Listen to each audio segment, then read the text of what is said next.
Prosecutors have been interrogating Korea's former President Park Geun-hye at the detention center where she is being held. It was for the first time they've questioned her since she was arrested last Friday, but it's probably not the last. We now connect to our Hwang Hojun for the details. Hojun, it seems like the interrogation has been going on for a while.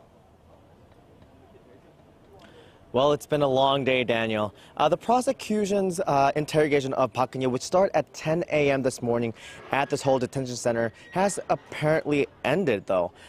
We've just heard that Park is currently reviewing the records of her statements, which means we might still have to wait a bit longer before we see vehicles carrying investigators and her legal counsel coming out. Now, as I speak, just a few meters away, we still have a group of pro-Park demonstrators camped outside the entrance and protesting against Park's arrest until this moment.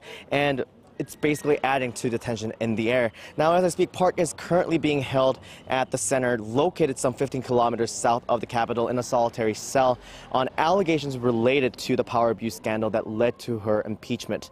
While prosecutors initially wanted to question Park at their main office in Seoul, they decided against it due to security concerns. Instead, she was questioned in a separate room at the center in the presence of one of her lawyers. The interrogation session was led by Chief Prosecutor Han Hong-jae, who was also in charge of Park's interrogation at the Seoul Central District Prosecutor's Office 2 weeks ago. The questions were reportedly focused on the charges of bribery and collusion between Park and her confidant Choi Soon-sil. Park is facing 13 charges in all, including colluding with Choi to extort over $70 million from conglomerates, leaking confidential presidential office documents to Choi, and ordering the creation of a blacklist of cultural figures critical of the government. Park has denied all the charges against her. Choi is standing trial in a separate court case that also started Tuesday. Tuesday's interrogation of Park Geun-hye was the first time she has undergone questioning since her arrest last Friday, and the first interrogation of a detained president since 1995.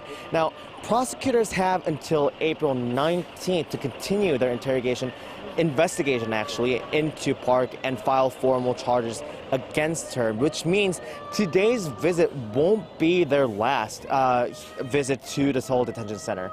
If they decide to indict her, it's expected the case will be tried after the presidential election on May 9th. Back to you, Daniel.